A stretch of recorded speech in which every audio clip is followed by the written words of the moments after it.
السلام عليكم ورحمة الله وبركاته. ازيكم يا حبايبي، عاملين ايه؟ يا رب تكونوا بخير. معاكم شيرين الشربيني من سهل وبسيط مع شيري. حصل معايا النهاردة موقف وحش قوي. زعلني بصراحة، وحبيت افيدكم معايا بالتجربة اللي انا مريت بيها، وازاي انا حليتها يعني وعملت فيها ايه. طبعا زي ما انتم شايفين انا كنت جايبة سمنة بلدي. كل سنة وانتم طيبين، خلاص رمضان على الابواب. جايباها وقلت اسيحها يعني عشان استخدمها. زي ما متعودين ان احنا بنعمل كده على طول يعني. والسمنه دي انا جايباها من الشتا بقى وبصراحه حلوه جدا يعني. فزي ما انتم شايفين حطيتها عشان اسيحها. فطبعا بنحط السمنه زي ما احنا متعودين. اللي مش عارف يعني السمنه بيسيحها ازاي.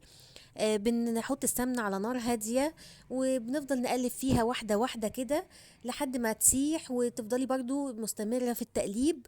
وكل ما تطلع ريم معاكي تشيلي بقى ريم ايه اللي على الوش في الطبق، زي ما انتم شايفين كده انا حاطة طبق على جنب بطلع فيه الريم اللي على الوش ده. بقلب بقى واحدة واحدة كده ايه في السمنة، تحاولي طبعا ما تسيش عليها زي ما حصل معايا. يعني اللي حصل معايا ده في اقل من 5 دقايق.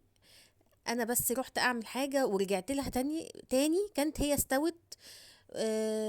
وخلاص كانت يعني اتحرقت مني طبعا السمنة، فزعلت جدا جدا جدا. لاني طبعا انتوا عارفين ان الاسعار غليت ازاي، وانا كنت جايباها غالية. ف خلاص قدر الله ما شاء فعل يعني، الحمد لله على كل حال. بس طبعا انتوا عارفين ما فيش حاجة الحمد لله يعني تقف قصادنا. هنحل، تعالوا اقول لكم بقى حليت المشكلة دي ازاي وعملت ايه. يلا بينا بقى نشوف إيه اللي حصل معايا، واوريكم شكل السمنة كانت عاملة ازاي. شايفين؟ هنا كانت المرتة اللي تحت السمنة كانت حلوة جدا ومش مطلعة مرتة كتير، وكل ما السمنة تبقى مرتتها قليلة تبقى افضل يعني. وادي شايفين السمنة ده لونها.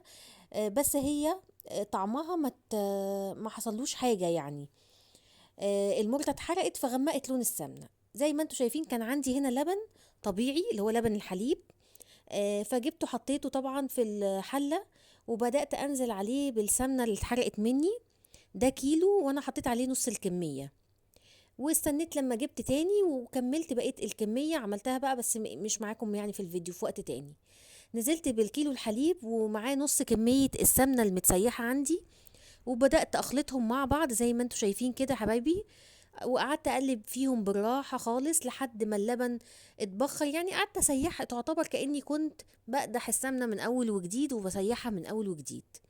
بس طبعا السمنه اخدت معايا وقت شويه على النار عشان طبعا اللبن لسه زي ما هو يعني. طلعت معايا طبعا مرتة كتير عشان اللبن لسه كان لبن حليب.